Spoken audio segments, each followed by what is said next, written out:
On entend. Ah, Menton, pardon. Alors, c'est premier salon, première conférence sur le sujet en tout cas. Première tenue de micro, donc vous ne m'en voudrez pas. C'est les petits couacs. Donc bonjour, merci d'être venu assister à cette conférence sur comment donner une seconde vie aux ressources. Je vais pas mal vous solliciter. Vous verrez, donc moi je vais pas beaucoup parler au début parce que, comme disait Chloé, j'ai fait parler les entreprises et ça c'est le plus important qu'on a accompagné parce que c'est elles qui vont plus vous parler justement de comment on donne une seconde vie à ces ressources. Pour vous présenter brièvement Revers, alors Revers on est une petite structure, on est basé à Nantes. Nous, le but, c'est vraiment d'accompagner les entreprises dans la création de synergies. Donc, on va favoriser le réemploi directement d'une organisation à une autre organisation. Typiquement, si vous avez des chutes de production industrielle, des contenants ou des équipements, quand vous fermez une ligne de production, nous, on va regarder est-ce qu'on ne peut pas les réemployer auprès d'une autre entreprise, d'une association ou d'une collectivité. Et quand ce n'est pas possible, on peut aussi regarder pour proposer des solutions de recyclage. Donc voilà, le but, c'est vraiment d'être très sur un territoire, donc d'être très réactif, on va dire, sur un territoire et d'activer le réseau. Aujourd'hui, je vais vous partager 3 témoignages d'entreprises. Donc il y aura Chloé qui témoignera pour Daher. Je la laisserai se présenter et qu'elle nous parle de son retour d'expérience sur justement la deuxième vie des ressources sur laquelle nous l'avons accompagnée. J'ai aussi demandé à Damien Richard du groupe Vaillant. Donc c'est Sonia Duval, je ne sais pas si ça vous parle, qui est également basée à Nantes, et Magali Voirin de Muage. Je leur ai demandé de se présenter, donc ils n'ont pas pu venir aujourd'hui, mais je pense que leurs témoignages sont vraiment intéressants, des profils tout à fait différents.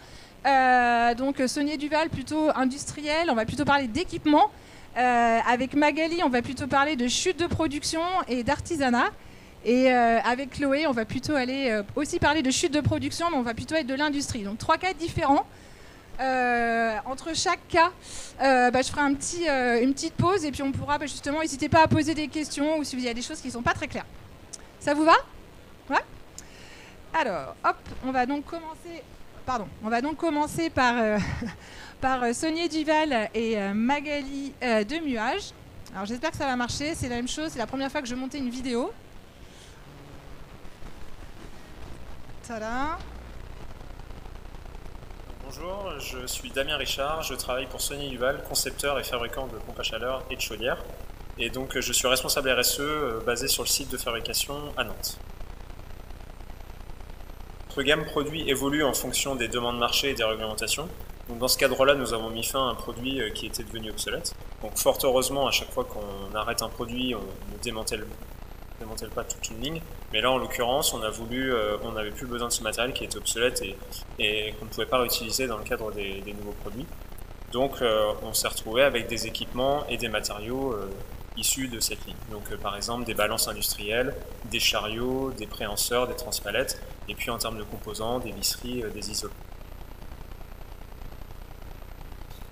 Donc plutôt que de considérer que ces ressources étaient des déchets, on a souhaité voir si on pouvait leur offrir une seconde vie pour des entreprises voisines, des associations. Donc sous l'impulsion de la direction, une équipe projet a été montée pour gérer ce projet de démantèlement et de revalorisation. Donc équipe projet que j'ai intégrée pour gérer cette partie recherche d'entreprises ou d'associations en externe qui pourraient être intéressées par notre matériel et nos matériaux. Ce qui s'est bien passé, on a eu une bonne dynamique en interne et d'ailleurs certains matériaux et matériels ont été réutilisés en interne, donc ça a créé une espèce d'émulsion et les gens se sont posé la question est-ce que nous-mêmes on pourrait réutiliser notre propre matériel? Donc certains équipements ont été réutilisés. On a identifié quelques entreprises externes grâce à Revers qui sont intéressées et qui vont nous reprendre du matériel et des matériaux. C'est une bonne chose. Point important, c'est l'accueil de la part de la direction et des collègues. Bien que le montant soit pas très élevé, il y a vraiment un accueil positif, un engouement derrière cette revalorisation de ressources. Donc c'est un point important qu'il faut noter, c'est si on aborde le sujet simplement sous le prisme ROI financier, il y a de grandes chances que le sujet n'aille pas plus loin, puisque le temps passé versus les gains fait que c'est pas forcément intéressant, en tout cas pour le premier projet pilote, mais c'est important de continuer la dynamique pour voilà, donner plus de sens que l'aspect financier, c'est-à-dire l'aspect collaboration avec les entreprises, l'aspect réduction des déchets. Donc dans les difficultés rencontrées, j'en identifie 3. La première, c'est le timing, donc c'est propre à notre organisation, c'est qu'en fait, ce premier projet pilote a été mené en parallèle du démantèlement réel de la ligne, et on devait faire de la place pour la nouvelle ligne qui a pris la place. Donc ce qui fait qu'il fallait à la fois aller au travers de ce nouveau process, identifier les partenaires, tout en devant aller vite pour du coup faire de la place. Donc ça complexifie un peu les choses. Ce qui a engendré le deuxième point, et un souhait que j'ai soumis à mes collègues, c'est la nécessité d'avoir un espace de stockage dédié pour que le matériel soit vraiment positionné à un endroit et qu'il y ait un seul garant des entrées-sorties. Pourquoi je dis ça? C'est parce que, comme je disais, il y a eu une bonne dynamique en interne, des personnes ont réutilisé du matériel, donc c'est une bonne chose. Par contre, ça m'est arrivé de proposer du matériel en externe, que des personnes soient intéressées, et qu'en fait, je découvre que le matériel était déjà réutilisé en interne. Donc d'où l'intérêt d'avoir un espace dédié avec une personne qui gère les stocks finalement. Et dernier point, c'est comment rendre visible et comment trouver des repreneurs. Donc les plateformes sont très bien, il y a des plateformes qui existent comme solution partage, donc sur lesquelles des annonces ont été postées. Mais ça doit s'accompagner vraiment d'actions terrain, d'où la sollicitation de Robert qui a tout mis en œuvre pour aussi aller chercher des entreprises, pour mettre en avant aussi ces annonces et ce matériel et ces matériaux qu'on avait à disposition.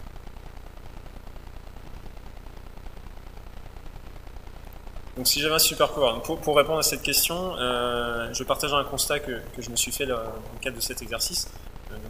On a posté les annonces, on a mis en avant le matériel et les matériaux qu'on proposait. J'ai constaté qu'il y avait 2 entreprises qui avaient des annonces, mais je me suis posé la question, quid des acheteurs? Est-ce qu'il y a vraiment des acheteurs en face? Et la réflexion, je l'ai appliquée aussi à mon entreprise, c'est en fait, est-ce que nous-mêmes, nous faisons l'exercice lors de nouveaux projets, l'installation de nouvelles lignes, l'achat de nouveaux matériels? Est-ce qu'on fait l'exercice de se poser la question, est-ce qu'il y a du matériel disponible de seconde main, que ce soit en interne ou en externe? Et donc la réponse était plutôt non. Donc ce qui fait que pour moi le constat c'est qu'il y a beaucoup de vendeurs, on est tous intéressés en tant qu'entreprise pour vendre notre matériel parce qu'on y voit directement l'intérêt. Par contre, on se positionne moins en tant qu'acheteur. Donc j'y vois vraiment nécessité d'équilibrer l'offre et la demande et donc de changer la manière dont on considère les achats en interne. Donc pour répondre à la question, si j'avais un super pouvoir, ça serait d'engager les entreprises à vraiment se positionner non pas seulement en tant que vendeur mais en tant qu'acheteur et de définir des règles en interne d'un minimum d'achat de seconde main. Et c'est d'ailleurs ce qu'on va faire nous. Donc comme je vous disais, il y a eu un accueil très positif de la part de la direction et de mes collègues. Donc quand j'ai partagé ce constat, on s'est tous dit voilà, maintenant dans les nouveaux projets, on se fixe un certain pourcentage de matériel de seconde main quand on considère de l'achat de nouveaux matériels.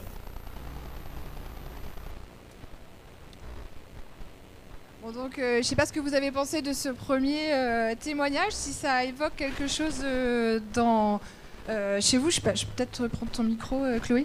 Est-ce que quelqu'un a déjà initié une démarche de réemploi d'équipement, pour le coup, dans sa structure? Non? Personne pour l'instant. Et eux non plus. Et c'était ça qui était super intéressant, c'est que quand ils sont venus nous voir, c'était plutôt pour des matériaux au début. Et après, ils ont eu justement cet arrêt de ligne de production. Il a été assez transparent. Justement, c'est ça qui était intéressant. C'était, il le dit assez bien. Au début, si vous regardez que l'impact financier, c'est sûr que pour ce premier pilote, on y a passé beaucoup de temps. C'est pas facile, c'est pas ça qui va être le premier résultat vraiment le plus facile à vendre auprès ni des équipes ni de la direction. Par contre, ça a vraiment été fédérateur pour ces équipes et surtout, ça a permis de semer les graines en fait de la démarche. Donc la prochaine fois, parce qu'ils savent déjà qu'ils vont avoir une autre ligne qui va être changée, et ben, le process sera beaucoup plus rapide. Ils ont déjà identifié voilà, les acteurs, la plateforme, les outils. Donc voilà, le but c'est vraiment de leur faciliter la vie et de s'assurer que la prochaine fois, là c'était vraiment un pilote, mais que ça soit vraiment beaucoup plus plus rapide et plus fluide. Et ce qui était aussi intéressant, c'est parce que nous c'est vraiment ce que le public qu'on cherche à atteindre, c'est les acheteurs, parce que souvent ceux qui viennent nous voir, c'est les personnes soit RSE, QHSE, mais les acheteurs ils viennent pas beaucoup nous voir, parce que c'est très, et il le dit très bien, il le dit il y a beaucoup d'entreprises en effet, elles sont intéressées pour trouver d'autres filières de valorisation pour leurs déchets ressources ou justement pour vendre leur équipement. Mais par contre il faut forcément qu'en face il y ait un acheteur, donc il faut aussi que les entreprises, et ça il faut que ça prenne le chemin, mais il faut forcément qu'il y ait une entreprise en face qui soit prête à justement à acheter ces équipements ou ces matériaux de seconde main. Et là, nous, on est là aussi pour les accompagner, ces acheteurs. Et dans le deuxième exemple, vous allez voir ce qu'on peut mettre aussi en place. Alors là, ça va plutôt être sur des matériaux. On va plutôt être sur la chute de production. Mais voilà, il y a une façon aussi de faciliter les achats. Et je reprends le micro, pardon. Je te le redonne. Avec le témoignage de Magali de Muage, qui elle, pour le coup, c'était elle qui a acheté des matériaux de réemploi. Alors, un secteur complètement différent, mais aussi témoignage intéressant. Je suis Magali, tapissier décoratrice pour Muage. Muage, c'est une marque de mobilier d'assises réalisée de façon artisanale et personnalisable.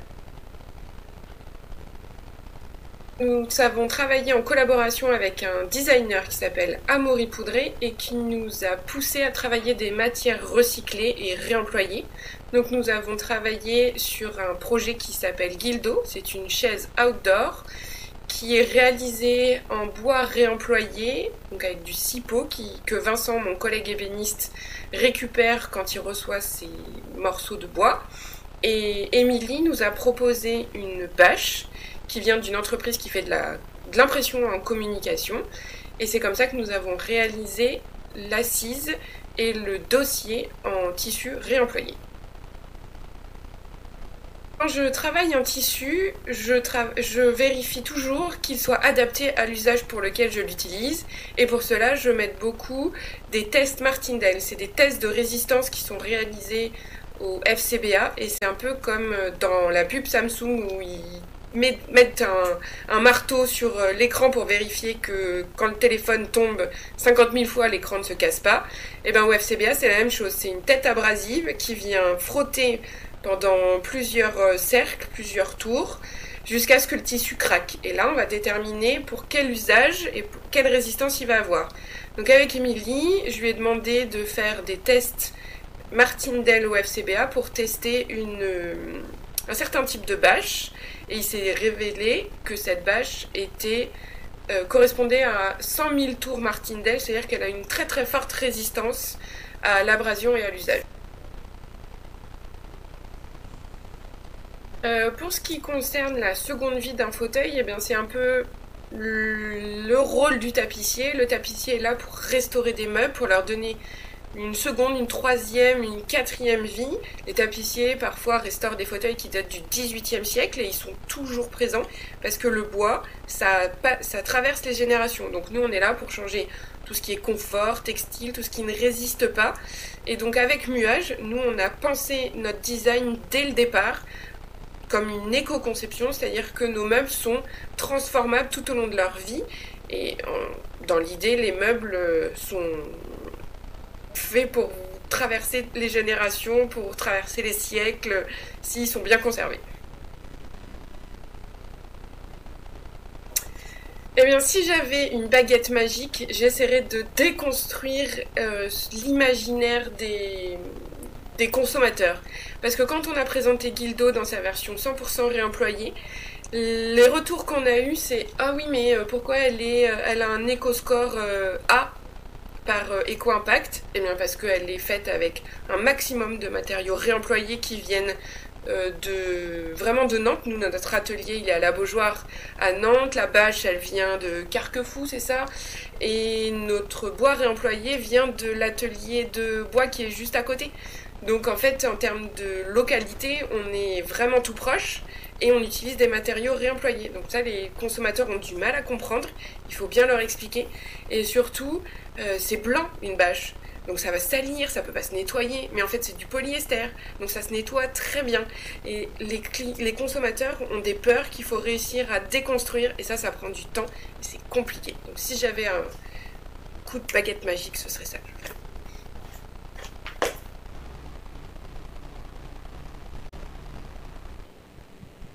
Je sais pas si vous avez des questions. Non. Donc un exemple vraiment complètement différent. On va passer après à l'industrie avec Chloé.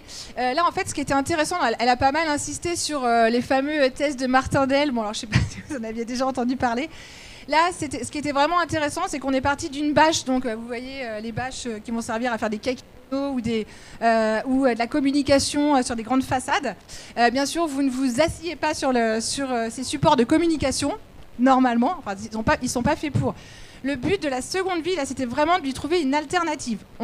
Elle propose, alors le Guildo, si vous allez voir, en plus ils ont gagné à Paris le prix du design circulaire.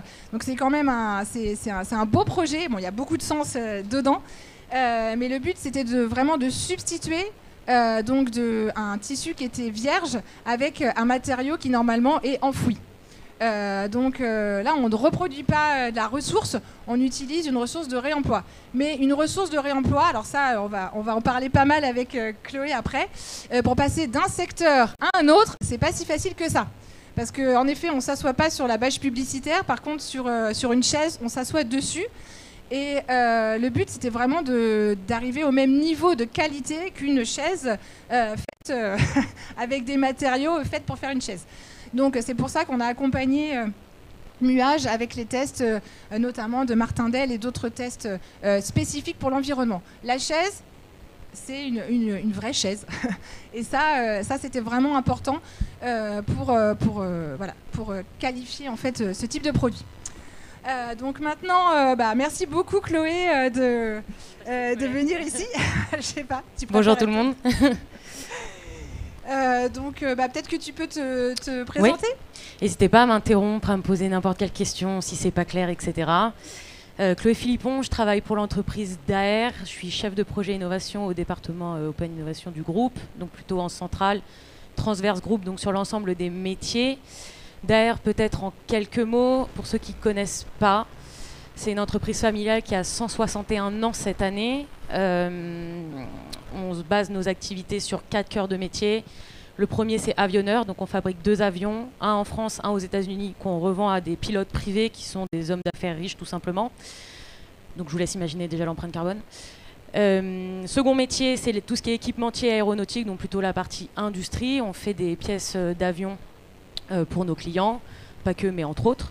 Troisième métier, c'est logisticien, majoritairement aussi dans l'aéronautique. Et enfin, le dernier métier du groupe qu'on a acquis l'année dernière, c'est toute la partie service industriel et donc tout ce qui est assemblage moteur, cabine ou autre sur les FAL, notamment chez Airbus et Dassault. Et donc, comment ça se fait que tu avais des ressources disponibles On en a à valoriser beaucoup, ouais. On en a beaucoup des ressources. Là, c'est principalement axé industrie et notamment chute de production. Donc vous avez 2 photos qu'Emilie vous a mises là sur la slide. Celle du haut, en fait, c'est des ballots qui sont issus de la production des matelas d'isolation à Bray. Et donc en fait, donc là il y a le craft qui est mélangé avec la laine de verre, mais le but c'est bien d'aller récupérer la laine de verre. Par an, on est sur 10 tonnes de déchets. Alors au niveau du BTP, c'en est ridicule, j'entends bien. Mais pour nous, c'est énorme. Et juste en dessous, vous avez une deuxième chute de production qui est de la mousse PE, tout simplement. Issue pareil de l'atelier calage de Montrichard, donc en centre Val-de-Loire, pour tout ce qui est conteneurs en fait, dans la défense. Et ça, on est sur du 30 tonnes par an. Alors pareil, vous allez me dire, 30 tonnes, c'est rien. Mais, mais pour nous, ça fait à nouveau beaucoup. Et l'initiative en fait, qui a été prise, elle est intéressante parce qu'en fait, elle vient pas de nous. Elle vient des collaborateurs. Et c'est venu du fait qu'on a organisé, côté innovation, un challenge sur la thématique de l'impact. On a laissé l'opportunité aux collaborateurs de proposer certains projets. Et en fait, sont ressortis ces 2 lauréats, entre autres. Il y a d'autres projets, mais là, c'est ceux qui nous intéressent pour aujourd'hui. Et donc ça vient d'eux, donc c'est vrai qu'on a un fort engagement de la part des sites là-dessus. Nous, on était plutôt là pour, en tant que département Open Innovation, surtout financer et accompagner la démarche, accompagner la réflexion. Et on s'est fait accompagner de revers, puisqu'on leur a remis un prix lors d'un événement avec Airbus notamment. Bon, désolée pour cette petite interruption technique. Et donc, ces ressources étaient disponibles, mais qu'est-ce qui vous a poussé à rentrer dans cette démarche? Est-ce que ça venait du département innovation? Est-ce que ça a été, je viens de leur expliquer, mais c'est pas grave, je le refais. Non, mais pourquoi les sites? Tu as expliqué, mais au fond, est-ce qu'il y a l'objectif derrière? C'était un objectif de réduction? Non, donc, alors oui. En effet, bon, déjà on a un très fort réseau ambassadeurs RSE au sein du groupe, donc pour être très transparente, ce sont des ambassadeurs RSE et collaborateurs sur le terrain qui ont proposé ces sujets.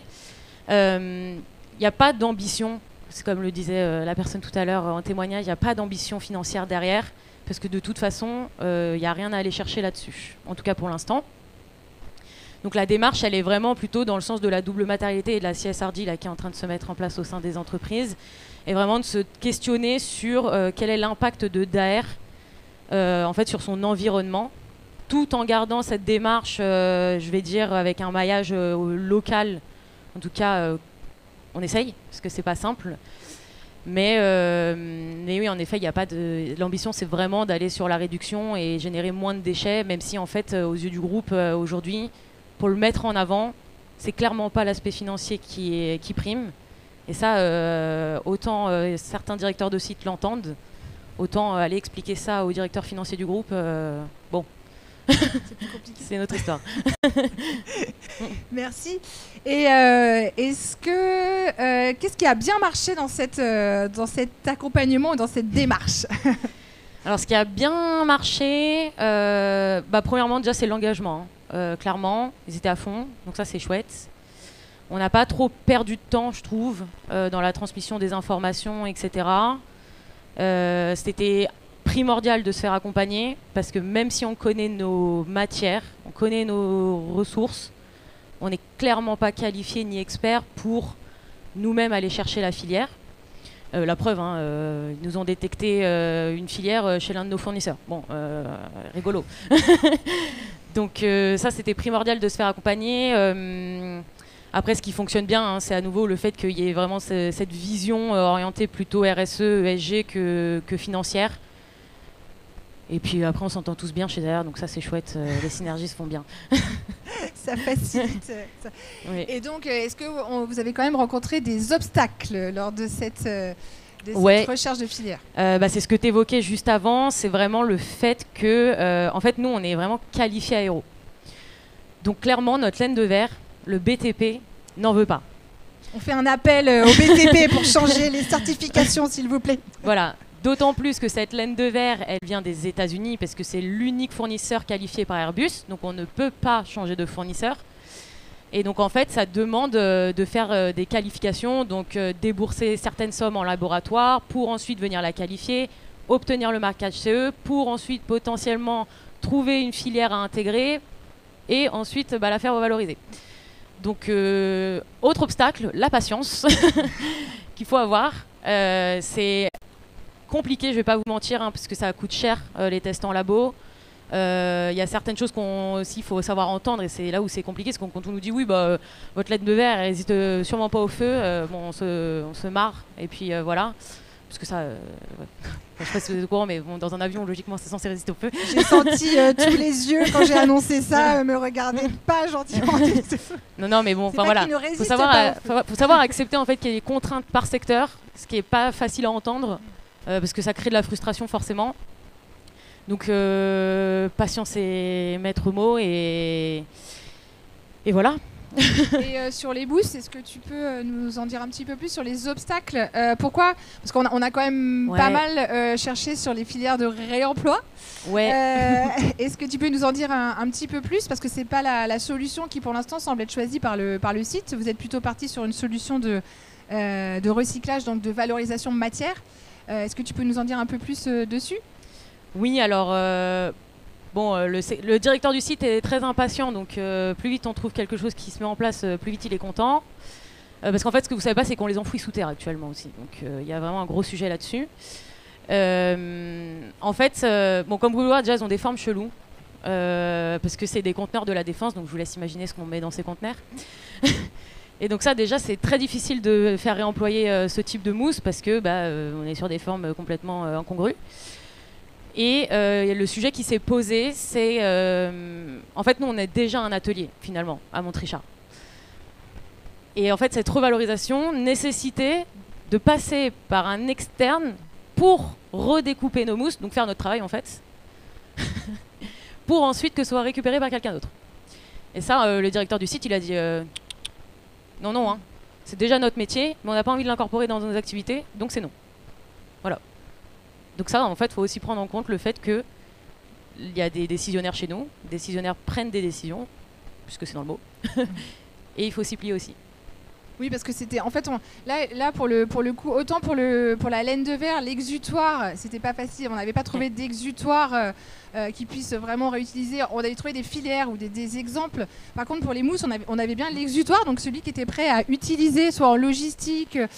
On n'a pas retenté le bâtiment parce on se serait retrouvé avec les mêmes problématiques. On avait bien l'utilisateur, mais il fallait une préparation. Donc, c'est-à-dire un acteur qui les redécoupe pour qu'elles soient vraiment réemployées. Et là, en effet, ça a été le frein au réemploi. Mais bon, on a quand même eu une valorisation beaucoup plus intéressante que celle actuelle. Hein. L'enfouissement, elles sont dans les deux cas. Il y en a un. Là, on brûle et là, on enfouit. Et là, on enfouit. Voilà. Donc, dans les deux cas, il y a un recyclage. Donc, de toute façon, la filière, c'est valorisé. Après, l'une sur le territoire et le deuxième, pour l'instant, il n'y a pas d'acteur sur le territoire qui permet de valoriser pour ce type de mousse. Donc, c'est un vrai sujet. Mais voilà. C'est vrai que les acteurs sont plutôt européens dans les solutions plutôt que français. Voilà. Et ce qui était aussi intéressant, c'est en effet, toi tu dis, oui, c'est un gros volume, en effet on est sur du 30 tonnes, du 20 tonnes, mais quand on parle avec des acteurs du bâtiment qui sont sur x10 ou x100, c'est pas du tout la même chose. Donc comment pour ces petits flux, il y a ce problème de je passe d'un secteur à un autre secteur, parce qu'on avait par contre, pour les laines de verre, on avait trouvé une application terrible avec en plus un acteur juste à côté. Donc les laines de verre, elles viennent d'un site sur le site de Saint-Nazaire et il y a les chantiers de l'Atlantique qui sont pas très loin. On avait trouvé une application en plus qui correspondait parce que les chutes, souvent le problème de la chute c'est qu'elle est pas hyper sexy, donc on la regarde, on lui dit bon là il va falloir un petit peu qu'elle soit transformée.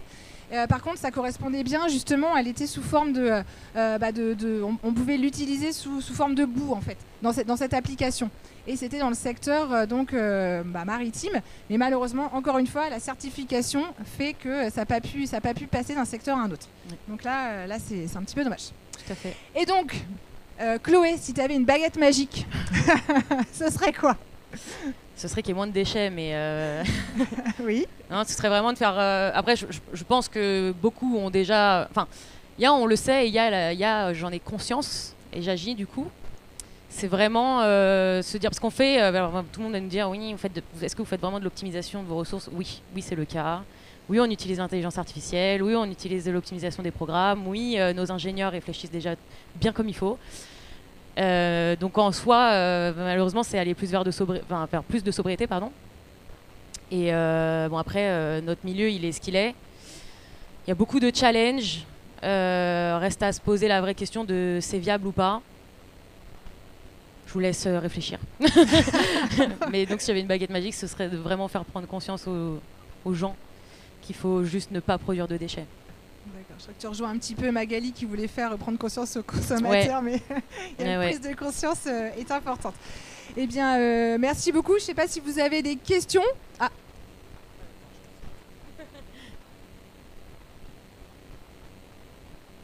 Je me demandais s'il y avait un engagement, peut-être un contrat d'engagement entre l'acheteur et la société qui a besoin de faire revaloriser ses ressources. Parce que je pense tout à l'heure à Muage qui fabrique, donc qui en fait son business et qui vend les produits derrière, qui a sans doute acheté, donc si j'ai bien retenu, du bois, l'ébéniste d'à côté et des bâches, la société de communication, qui va avoir besoin de refaire des productions et donc qui a besoin des mêmes matériaux en fin de compte. Parce que sinon il faut refaire des tests avec d'autres bâches, etc. Donc est-ce qu'il y a un engagement dans les deux sens, sur l'achat et sur la production pour le réemploi ? Du coup, un engagement au point de vue reprise au point de vue du stock, en fait, d'avoir à nouveau du stock qui arrive pour refaire... Alors, oui et non. Oui, un engagement, parce que, pour être totalement franche, la production de bâches, elle est énormissime par rapport à la quantité que Muage va pouvoir employer. Donc, pour l'instant, contractualisé... sur une quantité qui est relativement faible, sachant qu'en plus ils ont énormément de diversité dans les bâches. Et la bâche qu'on a qualifiée, ça fait partie d'une des bâches qu'ils ont dans leur benne de DIB. Par contre, ce qui est intéressant, c'est vraiment, mais dans le futur, si ils arrivent à bien commercialiser leur fauteuil Guildo, c'est en effet quelque chose sur laquelle on va les accompagner. Et moi, ce que j'ai trouvé intéressant, c'est qu'ils proposent, en fait, ils disent pas, vous avez toute la Guildo, c'est tout réemployé. Vous pouvez tout réemployer, ou vous pouvez choisir, par exemple, du tissu qui n'est pas réemployé. Mais là, le but, c'est vraiment de pousser le consommateur à aller à lui expliquer en fait pourquoi. Mais en effet, le plus intéressant, ça serait d'avoir un contrat. Mais là, on est sur un gros volume en entrant et un plus petit volume en utilisation. Ça répond à votre question ? Très bien, merci. Je complète juste rapidement peut-être. Nous, on est plutôt dans le premier cas où c'est plutôt du pilote. Donc on est vraiment sur la détection déjà avant de réussir à faire quoi que ce soit. Mais c'est vrai que moi, ce que je constate, c'est que soit déjà on passe directement par nos fournisseurs, donc ça facilite grandement cette relation. Après, forcément, il faut mettre les SCL, donc tout ce qui est commodity leader chez nous, dans la boucle, puisque c'est eux qui gèrent le panel fournisseur et donc aussi les relations qui sont derrière. Après, la démarche, vu qu'elle n'est pas financière, c'est vrai que signer un contrat, oui, ça fait toujours preuve d'engagement et ça permet justement la revalorisation. Je pense que c'est plus intéressant pour la personne qui rejette, mais parce que je suis dans cette position. Donc forcément, quand on a une lettre écrite qui dit oui, je vous garantis de reprendre tant, ça rassure. Après, l'inverse, c'est toujours aussi bien aussi quand on est acheteur de se dire je suis sûr d'avoir la matière. En tout cas, il s'engage à. Mais soit en fait passer par la relation qui existe déjà avec les fournisseurs, je pense que c'est très important. Ou en effet, signer quelque chose, ça engage sans engager, puisqu'on est, en fait, les matières existent, les déchets existent, donc pas trop de crainte là-dessus. Quand on dit les matières, on leur demande toujours, parce que souvent on se fait un petit peu tacler en disant vous en fait vous êtes hyper content que les entreprises elles fassent du déchet. Non, la première question qu'on leur pose, et c'est la question, parce que voilà, je ne vous ai pas raconté tout, mais sur l'entreprise qui produit les bâches, la première question qu'on lui a posée, c'est mais vous avez quand même 80 tonnes par an, il y a peut-être moyen de faire mieux. Est-ce que vous ne pouvez pas travailler sur votre process de production ? C'est la première question qu'on lui a posée. On n'est pas là pour encourager le déchet. Nous, on sera très contents une fois que, s'ils n'en avaient pas, comme l'a dit Chloé, ça sera encore mieux. C'est pas le problème. Nous, on crée des synergies. On n'est pas là, on n'est pas sur la revente de matériaux. Notre modèle économique est basé là-dessus. Donc c'est vraiment c'est la première question qu'on lui pose. Alors ils ont travaillé, ils ont réussi à réduire de 25%, mais après il faut imaginer que c'est des coupes de lèse en fait. Donc même à moins qu'ils changent tout leur parc d'équipement, en fait c'est des chutes qui peuvent pas voilà. Et c'est la même chose pour les mousses ou pour voilà. Est-ce que vous avez d'autres questions ? Non ? Moi j'en ai une. Alors par contre Voilà. Je ne sais pas si vous êtes... Moi, je serais intéressée. Alors, comme je n'ai pas de connexion Internet, je ne suis pas sûre qu'on puisse voir les résultats en live. Mais si vous scannez le QR code, j'aimerais bien savoir, vous, si vous aviez un super pouvoir pour faciliter le réemploi, et ben, ce serait quoi ? Et donc après, je publierai c'est sous forme de nuages de points. Donc on va voir. Soyez inventifs. Il suffit juste de scanner le QR code pour pouvoir. Et je crois qu'il faut que je le lance.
Est-ce que ça fonctionne?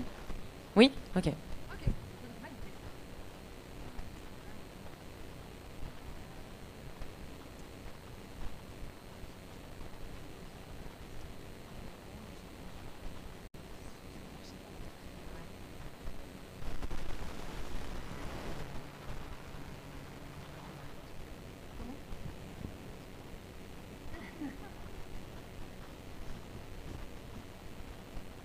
Ça marche? Ouais, vous avez réussi à rentrer votre super pouvoir? Alors là, je partage ma connexion. C'est juste, j'aimerais bien alors montrer en fait ce que c'est le super pouvoir. Tout s'est connecté en parallèle.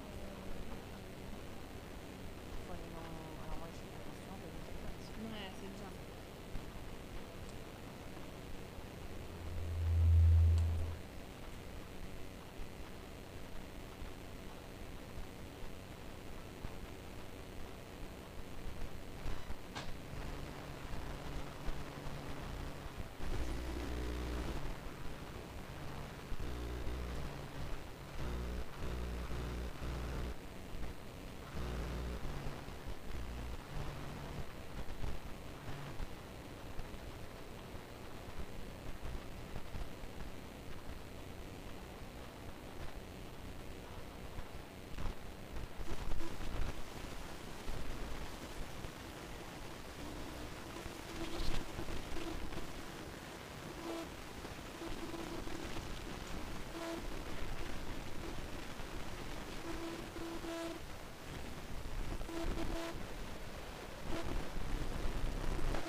Il y a 16 réponses, tout le monde a eu le temps de mettre son super pouvoir. On va voir s'il y a des super pouvoirs communs.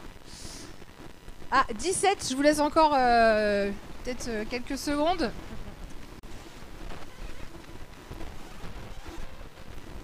Et donc pour l'instant, vous n'avez pas initié, personne ici dans la salle a initié pour l'instant une démarche de réemploi ou a essayé, que ce soit pour des équipements, pour des matériaux, pour que ce soit du côté j'ai des ressources que je mets à disposition ou alors au contraire j'aimerais bien me sourcer différemment. Non, pas pour l'instant. Est-ce que ça vous a donné envie de changer? Oui. C'est bien. Alors, hop, comment je fais pour faire ça normalement? Tada! Voter, 6 réponses reçues. Ah, j'ai que 6 réponses reçues. Comment ça se fait? Non, mais regarde, j'ai ça.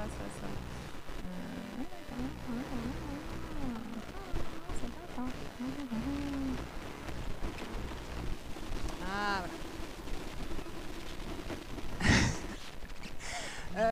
voilà.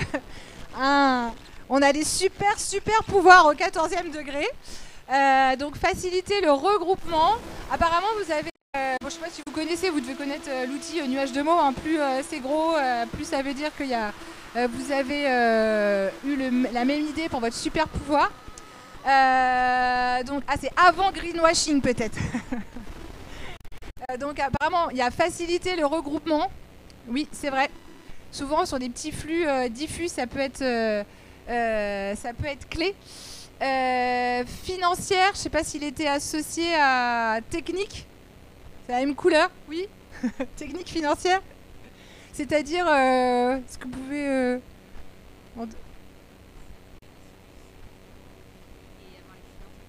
D'accord.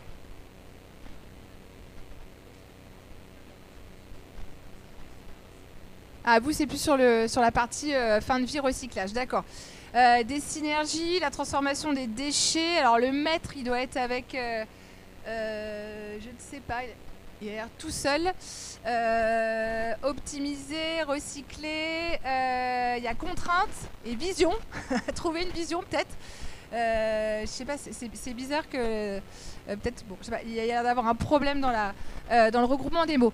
En tout cas, merci pour ce partage de super pouvoirs. Moi, si j'en avais un, concrètement, ça serait, mais ça s'est déjà vu avec Daher, ça serait vraiment le mot, c'est vrai qu'on le rabâche assez souvent, c'est le mot coopération. Alors, il est un petit peu, qu'est-ce que ça veut dire coopération, mais avec Daher, on a vraiment coopéré parce que nous, on est vraiment une petite structure et franchement en recherche de filière ils nous ont laissé assez libres. On leur a dit bon, il va falloir ouvrir ces chakras, ils ont ouvert leurs chakras et ça c'était vraiment bien. Alors bien sûr on leur a pas proposé des solutions complètement farfelues mais ils se sont quand même montrés assez ouverts. Bon, après bien sûr comme l'a dit Chloé, il y a la réalité technique, financière qui va derrière, mais ils ont quand même considéré toutes les pistes de solutions et pour chaque étude, on leur avait à peu près identifié une douzaine de pistes de réemploi ou de recyclage. Donc regardez, et après, c'était à eux de faire leur choix suivant avec des acteurs du territoire et avec des chiffres derrière. Mais en tout cas, pour Revers, c'était super cool de... Voilà. Merci à toi surtout pour ton travail. Ok. Merci à vous.